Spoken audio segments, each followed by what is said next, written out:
இன்றைக்கி சங்கடகர சதுர்த்தி. ஸோ இதுக்கு வந்து என்ன பண்ண போகிறோம் அப்படின்னா காராமணி போட்ட பிடி கொழுக்கட்டை பண்ண போகிறோம். சாதாரண எப்பயும் பண்ணுற டிஃபன் தான் இது. என்னென்னா பிரேக்ஃபாஸ்ட் எடுத்துகிட்டு அப்படியே பிள்ளையாருக்கு காமிச்சிடலாம் அப்படின்னு நினச்சிட்டுருக்கேன். ஆமாம், ஃபஸ்ட்டு வந்து பிரேக்ஃபாஸ்ட், அதுக்கப்புறமா மிச்சம் இருந்தால் பிள்ளையாருக்கா? ஃபஸ்ட்டு பிள்ளையாருக்கு, ஃபஸ்ட்டு பிள்ளையாருக்கு இல்லையா, அப்புறம் தான் பிரேக்ஃபாஸ்ட்டுக்கு. ஓகே சார் எப்படி வந்து இந்த இப்போ கொஸ்டின் கேட்டிருந்தீங்க லாஸ்ட் டைம், சங்கடகர சதுர்த்தி வந்து தேய்பிரியா வளர்பிரியான்னு. அதுக்கு வருவோம் அப்புறம். இல்லை வேறு எதுக்காக சொல்கிறேன்னா, காத்தாலையும் பிள்ளையாருக்கு அம்சே பண்ணுவேன், சாயந்தரம் அம்சே பண்ணுவேன். சாயந்தரத்துக்கு வச்சுருக்கேன் பாருங்கள், கொண்டக்கடலை சுண்டல். சாயந்தரத்துக்கு சுண்டல் காத்தால பிள்ளையாருக்கு வந்து இந்த காராமணி போட்டு பிடி கொழுக்கட்டையும் வெல்லம் ஸ்வீட் வெல்லம் ப்ளஸ் உப்பு ரெண்டும் பண்ணிவிட்டு அப்படியே பிரேக்ஃபாஸ்ட்டுக்கு. ஓகே, நான் ஒரு விஷயம் சொல்கிறேன். பிள்ளையாருக்கு வந்து இந்த நைவேத்தியம் பண்ணுறோம் இல்லையா, சின்ன அதாவது சின்ன பூஜை பண்ணால் போகிறோம். பிள்ளையாருக்கு வடவடமாக அமர்க்கலெல்லாம் எடுத்த வேண்டாம், சும்மா ஒரு இது பண்ணால் போகிறோம். ஆனால் அந்த பூஜையை வந்து சந்தி வேளையில் பண்ணுறது வந்து விசேஷம். அதாவது இந்த சந்திங்கிறது முக்கியமாக 5 to 6 சாயந்தரம் சந்திங்கிறது வந்து விடிய காத்தாலேருந்து காத்தால வர்றது சந்தி தான், மத்தியானத்துலேருந்து சாயங்காலம் வர்றது சந்தி தான். அந்த ஈவினிங் வர சந்தி இருக்கு இல்லையா, அதில் பண்ணுறது ரொம்ப விசேஷம். ஸோ இப்போ வந்து நம்ம வந்து காராமணி போட்ட பிடி கொழுக்கட்டை பண்ண போகிறோம். ஆமாம், கொழுக்கட்டைக்கு தேவையான சாமான் என்னென்னா பச்சரிசி வந்து 400 கிராம்ஸ் எடுத்திருக்கேன். ஒரு டம்ளருக்கு 200 கிராம்ஸ். ஸோ 2 டம்ளருக்கு 400 கிராம்ஸ் எடுத்திருக்கேன். அதுக்கு இப்போ 200 கிராம்ஸ் வந்து வெள்ளை கொழுக்கட்டையும் 200 கிராம்ஸ் உப்பு கொழுக்கட்டையும் பண்ண போகிறேன். இந்த 200 கிராம்ஸ் அரிசிக்கு வந்து 100 கிராம்ஸ் வந்து வெல்லம் லாட்ஸ் எதுனா எடுத்துக்கலாம். அதில் பாதி இது வந்து ஒரு 50 கிராம்ஸ் எடுத்து வேக வச்சுருக்கேன். காராமணி இதுக்கு ஒரு 25 கிராம்ஸ் போடுவேன், அதுக்கு ஒரு 20 கிராம்ஸ் போடுவேன். அப்புறம் தேங்காய் வந்து அரை மூடி. அப்புறம் தாளிக்கிறதுக்கு வந்து கடுகு, உளுத்தம்பருப்பு, பச்சை மிளகாய், இஞ்சி, கருவேப்பிலை. இப்போ இந்த தேங்காய் வந்து ரெண்டுக்குமே யூஸ் பண்ணுவேன், ரெண்டுத்துக்கும் போடலாம். ஓகே. இந்த பச்சரிசி இருக்கு இல்லையா, இது வந்து என்ன பண்ணணும்னா ஃபஸ்ட்டு நல்லா நிறைய ஜலம் ஜலிச்சு மூடி வச்சிடணும். ஒரு 10 மினிட்ஸ் 20 மினிட்ஸ் ஆயிடுச்சுன்னா நல்லா அப்படி காஞ்சி இப்படி இருக்கும். இப்போ மிக்சியில் போட்டோம்னா நல்லா நைஸ் ரவை ஈஸியாக வந்துடும். அப்படியா? இப்போ நான் ரவை பண்ணிக்கிறேன். அதை ஓகே, அரிசி ரவை பண்ணிக்கிறேன். பொடி பண்ணிட்டேன். இங்கே வந்து ஒரு ஸ்பூன் நல்லெண்ணெய் விட்டுருக்கேன். நல்லெண்ணெய் கடலை எதுனா விட்டுக்கலாம். இப்போ நல்லெண்ணெய் விட்டுருக்கேன். கடுகு, உளுத்தம்பருப்பு வெடிச்சிடும்.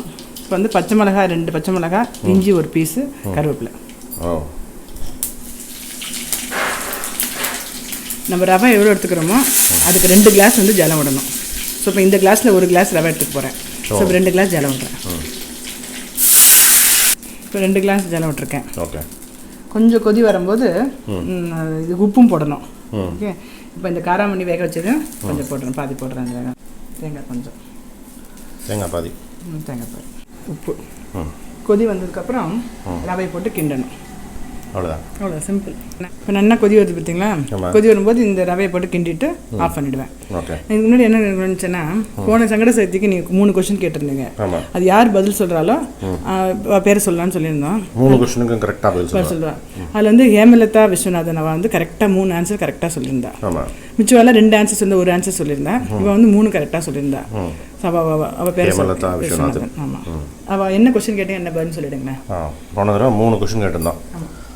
மோதகம்னா என்ன, கொழுக்கட்டைனா என்ன. 2வது வந்து இந்த சங்கடகர சதுர்த்தி வந்து வளர்பிறை சதுர்த்தியா தேய்பிறை சதுர்த்தியா. 3வது கொஸ்டின் பிள்ளையார் எறும்புக்கு அந்த பேர் வர்றதுக்கு காரணம் என்ன. இந்த 3 கொஸ்டின் கேட்டிருந்தோம். கொஸ்டின் நம்பர் 1 வந்து மோதகம்னா என்ன, கொழுக்கட்டைனா என்ன. நிறைய பேர் வந்து மோதகம்ங்கிறது பூரணம் வச்சு பண்ணுறது அப்படின்னா. பூரணம் வந்து 2 மோதகத்துலேயும் வைப்போம், கொழுக்கட்டையிலையும் வைப்போம். மோதகம் அப்படிங்கிறது வந்து தேங்காய் மாதிரி குடுமி வச்சு பண்ணுறது.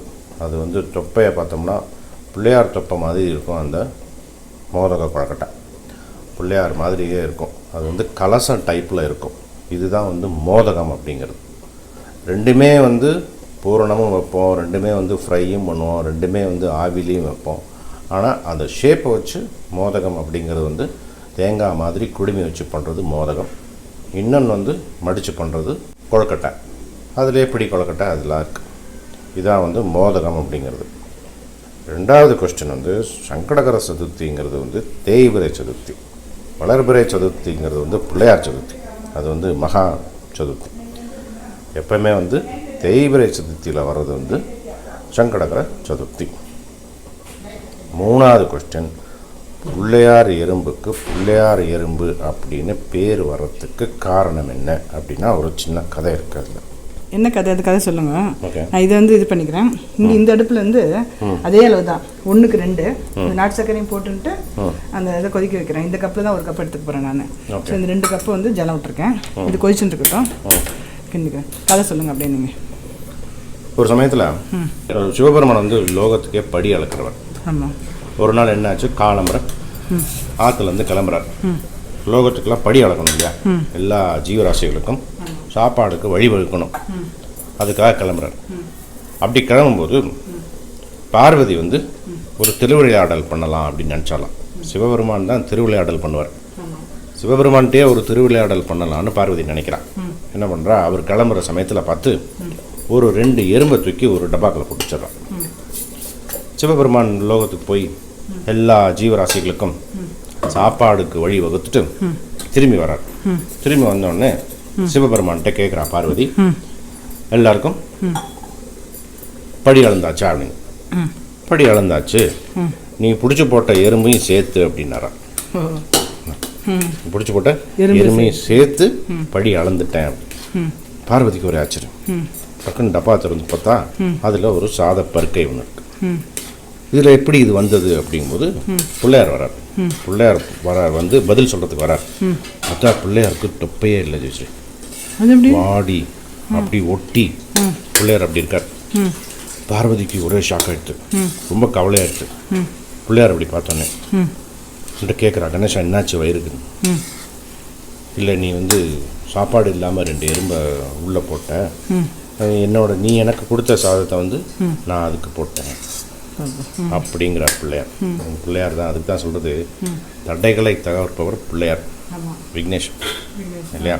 நமக்கு வந்து படி அளந்த பெருமாளுக்கு வந்து படி அளக்கிறார், நமக்கு வந்து சேரலைன்னு வச்சுக்கோ, அது ஒரு தடை. அது தடையை வந்து தகர்க்கிறது விக்னேஷ் பிள்ளையார் தான். அதான் முழு முதல் கடவுள். சிவபெருமானே ஒரு காரியத்தை செய்யறதுக்கு முன்னால் பிள்ளையார வேண்டின்னு தான் பண்ணுவாராம். ஆமாம், அந்த அளவுக்கு தடைகளை தகர்க்கிறது விக்னேஷ். அவர் வந்து சொன்னதுக்கப்புறம் பார்வதிக்கு புரிஞ்சதான் பெருமாள்கிட்ட போய் மன்னிப்பு கேட்டு பண்ணாலாம். அதனால அந்த எறும்புக்கு வந்து பிள்ளையார் எறும்புன்னு சொல்லுவோம். அந்த பிள்ளையார் எறும்புங்கிறது வந்து கடிக்காது, அது பாட்டு ஊறும், ஆனால் கடிக்காது. நம்ம ஆட்லேயே பிள்ளையார் பார்த்தா சொல்லுவோம் இல்லையா, ஏதோ வேணின்னு இருக்கும் பிள்ளையாருக்கு பண்ணலை அப்படின்ட்டு. அந்த சமயத்தில் அந்த எறும்பு வந்துடும். அது வந்து ஒரு இண்டிகேஷன். அந்த ஆற்றுல அந்த பிள்ளையார் எறும்பு வரும்போது ஒன்றும் நம்ம வந்து பிள்ளையாருக்கு திருப்தியாக பண்ணியிருப்போம், இல்லை பண்ணணும்னு நினச்சதை விட்டுருப்போம். அதாவது அந்த பிள்ளையார் எறும்பு வந்ததுன்னா நம்ம வந்து யோசிக்கணும் அப்படின்னு சொல்லுவாள். இதுதான் வந்து பிள்ளையார் எறும்பு கதை. 3 இதுக்கும் ஆன்சர் சொல்லிட்டேன். இந்த சங்கடகர சதுர்த்திக்கு இன்னொரு கொஸ்டின் கேட்பேன், அது அப்புறமா கேட்குறேன். சரி, ஓகே. இப்போ இதில் வந்து இந்த இதெல்லாம் கொதிச்செடுத்து அதில் வந்து காராமணியும் தேங்காயும் போட்டேன். அதே மாதிரி இந்த கப்பில் வந்து போட்டு கிண்டிடுவேன். ஓகே. இப்போ இது ஆயிடுத்து பார்த்தீங்களா அது. இப்போ இதை வந்து கொஞ்சம் ஆற வச்சு அப்படியே பிடிச்சி திருப்பி ஒரு வாட்டி வேக வச்சிருவேன். ஓகே. ஆறிட்டுனா அப்படியே பிடிச்சி வச்சிடலாம். சூடாக இருந்தாலும் ஜலத்தை தொட்டு இதுதான் பிடி கொழுக்கட்டை. ஆமாம், பிடி கொழுக்கட்டை. இந்த பிடி கொழுக்கட்டைக்கு வந்து பூரணம் கிடையாது. பூரணம் கிடையாது. இது வந்து பூரணங்கிறது உள்ளே வைக்கிற ஒரு பதார்த்தம் இல்லையா. ஆமாம். இதை வந்து ஆவியில் வச்சிடணும். ஆவியில் வச்சிடணும், இட்லி மாதிரி. இட்லி மாதிரி வச்சிடணும். நம்ம நெய்வேத்தியன்றது வந்து நம்மளால் முடிஞ்சது ஆற்றுல நம்ம பண்ணி வைக்கிறது தான் விசேஷம். சும்மா கடையில் இப்போல்லாம் எல்லாமே கடையில் கிடைக்கிறதுன்ட்டு வாங்கிடுறேன், பண்ணக்கூடாது. அப்படி குக்கிங்கே ஒரு ஆன்டி டிப்ரெஷன் ஆர்ட். உனக்கு வந்து ஏதாவது கவலை இருந்ததுன்னு வச்சுக்கோங்க, சமையல் கொண்டுட்டோன்னு வச்சுக்கோங்க, எல்லாம் பறந்து விடும். இது அடுத்து கொஞ்சம் ஆறினோடனே இதையும் பிடிச்சிடுறேன். இது வந்து ஸ்வீட்டு. அதனால் ஆன்டி டிப்ரெஷன் ஆர்ட்டுங்கிறதுனால என் கூட ஏதாவது உனக்கு பிரச்சனை இருந்துன்னு வச்சுக்கோங்க, நீட்டாக போய்ட்டு இந்த மாதிரி கொழுக்கட்டை பூர்ணம் வச்சு கொழுக்கட்டை இல்லை ஒரு 1/2 மணி நேரத்தை பண்ணி கொடுத்தேன்னு வச்சுக்கோ, எல்லாம் சரியாக போகும். நான் பாட்டு நிம்மதியாக உட்காந்து சாப்பிட்டுப்பேன். அதே மாதிரி எனக்கு 3 விட்டாலும் நீ பண்ணி கொடுத்துடலாம் இல்லையா. ஓ, அது வேறு இருக்கா. அது எனக்கு இப்போ எல்லாரும் கேட்குறா. அதனால தான் எல்லாருக்குமே சமையல் கற்றுக் கொடுக்கணும். தமிழ்நாட்டுக்கு வந்து மட்டும் இல்லை, எல்லாரும் சமையல் கற்றுண்டா பிரச்சனைக்கும் அவள் பண்ணிவிடுவா, அவள் பிரச்சனை இவள் பண்ணிவிடுவா. 2 பேர் பிரச்சனைனா 2 பேர் வந்துடலாம். நீ வந்து கார கொழுக்கட்டை பண்ணலாம், நான் இனிப்பு கொழுக்கட்டை பண்ணலாம். கரெக்டு. அதுதான் இத்தனை இது இன்னைக்கு இதெல்லாம் பண்ணணும்னு வச்சுருக்கா இல்லை. ஸோ அதனால் இந்த ஆற்றுல ஈஸியாக பண்ணி பழகி. ஐஸ்வர்யங்கிறது தான் ஜெஸ்ரீ. ஐஸ்வர்யம் அப்படின்னு சொல்லுவாங்க. நம்ம என்ன நினச்சிக்கிறோம், ஐஸ்வர்யம் அப்படின்னா செல்வம், நகை நட்டு, கார் பண்ணலாம். ஐஸ்வர்யம் அப்படிங்கிறது வந்து அண்டர்ஸ்டாண்டிங், ஹஸ்பண்ட் ஒய்ஃப் அண்டர்ஸ்டாண்டிங். என்னைய பொறுத்தளவு. நீ நினைக்கிறேன் அது கீழே வச்சிட்டியா?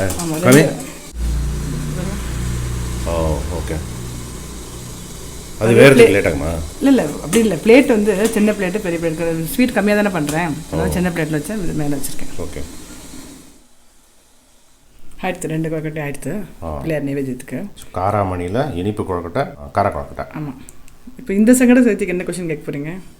இந்த சங்கட சதுர்த்திக்கு ஒரு கொஸ்டின், ஒரே ஒரு கொஸ்டின். நம்ம வந்து நிறைய இடங்களில் ரெட்டை பிள்ளையார் பார்த்துருக்கோம். திருவண்ணாமலை கிரிவலம் போகிற வழியில் ஒரு ரெட்டை பிள்ளையார் இருக்கார். அதே மாதிரி மதுரையில் மீனாட்சி அம்மன் கோவிலில் ரெட்டை பிள்ளையார் சன்னதி இருக்குது. இந்த ரெட்டை பிள்ளையாரோடைய தத்துவம் என்ன? சும்மா ஐஸ்வர்யம் வரும், கண் திருஷ்டி போகலாம் சொல்லக்கூடாது. இது வந்து சயின்டிஃபிக்காக, அறிவியல் பூர்வமாக இதுக்கு பின்னால் ஒரு பெரிய தத்துவம் இருக்குது, பெரிய கான்செப்ட் இருக்குது. இது ரெட்டை பிள்ளையாரோட கான்செப்ட் என்ன, சயின்டிஃபிக் ரீசன் யார் கொடுக்குறான்னு பார்ப்போம். கரெக்டாக சொன்னாலுக்கு ப்ரைஸ் கொடுப்பீங்களா? ப்ரைஸா? ப்ரைஸ்லாம் யோசிக்கலாம் ஜெஸ்வி. சரி ஓகே. யார் சொல்கிறாங்களோ பார்த்து. யார் சொல்கிறா அவன் பேரை வந்து இப்போ வந்து ஃபஸ்ட்டு கொஸ்டினில் வந்து இந்த ஹேமலதா விஸ்வநாதன் வந்தா இல்லையா, அதேமாதிரி செகண்டு தேர்டு இப்படி வரிசையாக வந்து ஒரு 5-6 வாட்டி கரெக்டாக சொல்லிட்டாங்கன்னா அவளுக்கு எதாவது கொடுக்கலாம். ஓகே. ஏதாவது ஒரு பெருமாள் ஃபோட்டோ அப்படி ஏதாவது கொடுக்கலாம். ஓகே. ஒரு 5 சதுர்த்திக்கு கரெக்டாக ஆன்சர் சொல்லுவாள். 2 பேர் யார் சொல்கிறாலோ அது கொடுக்கலாம். ஓகே. இந்த சதுர்த்திக்கு கொஸ்டின் வந்து ரெட்டை பிள்ளையாருடைய தத்துவம் என்ன? இது ரெடி ஆகிடுது இல்லையா? ஓகே. தேங்க்ஸ் ஜெஸ்வி. ஓகே.